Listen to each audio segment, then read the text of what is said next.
Dan ketika Yesus itu sebelum mati, dia mengatakan begini di dalam Yohanes pasal yang ke-17, Yohanes pasal 10 ayat 17-18. Yohanes 10 ayat 17 sampai 18. Bapa mengasihi aku, oleh karena aku memberikan nyawaku untuk menerimanya kembali. Bapa mengasihi aku, oleh karena aku memberikan nyawaku. Jadi kalau dia memberikan nyawanya artinya apa? Dia mati, nyawanya diberikan. Terus untuk menerimanya kembali, artinya apa? Roh yang diberikan, yang keluar dari tubuhnya akan diterima kembali, berarti dia akan bangkit lagi. Terus tidak seorang pun mengambil rohnya itu dari dia. Bukan malaikat pencabut nyawa, apalagi Alkitab tidak mengajarkan ada malaikat yang mencabut nyawa. Bukan Allah yang mengambil nyawanya, bukan. Bukan iblis yang mengambil nyawanya, bukan pula dosa, karena dosalah yang menyebabkan ada kematian. Upah dosa adalah maut. Nah kalau gitu, kalau kita mati, kenapa kalau kita manusia ini? Ya karena ada dosa, upah dosa adalah maut. Jadi kalau kita itu mati karena ada benih dosa di dalam kita ini yang menggerogoti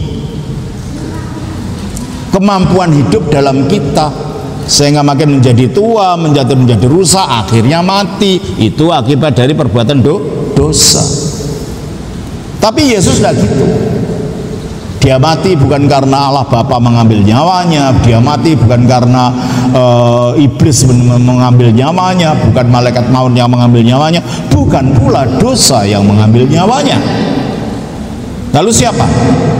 Teruskan dari melainkan aku memberikannya menurut kehendakku. Akannya memberikan nyawanya itu menurut kehendakku sendiri.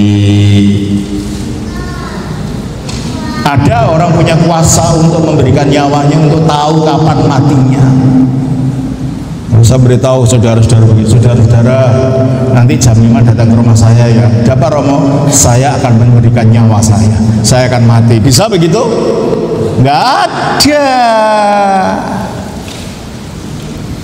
Tidak ada nabi atau pemimpin agama manapun dari zaman kuno sampai sekarang yang dapat mengatakan aku akan memberikan nyawaku nanti jam 7 sore hari. Tidak ada. Tapi Yesus mengatakan, ayat 18 baca lagi.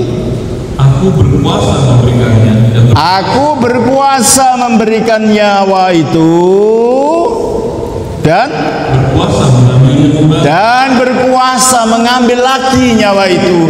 Artinya bangkit, berarti Yesus ini punya kuasa atas hidup dan mati. Ada manusia yang lain yang punya kuasa atas hidup dan mati? Dan di dalam pemahaman agama secara umum, yang punya kuasa atas hidup dan mati itu siapa? Di dalam agama secara umum,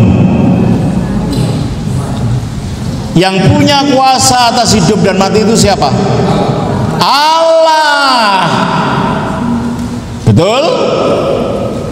Dengan Yesus mengatakan dia punya kuasa atas hidup dan mati, dia menyatakan diri mempunyai kodrat ilahi dalam dirinya yang punya kuasa itu. Dan ini bukan hanya teori kosong, karena dibuktikan dia betul-betul mati dan betul-betul bangkit, dan sesudah dia bangkit tidak mati lagi.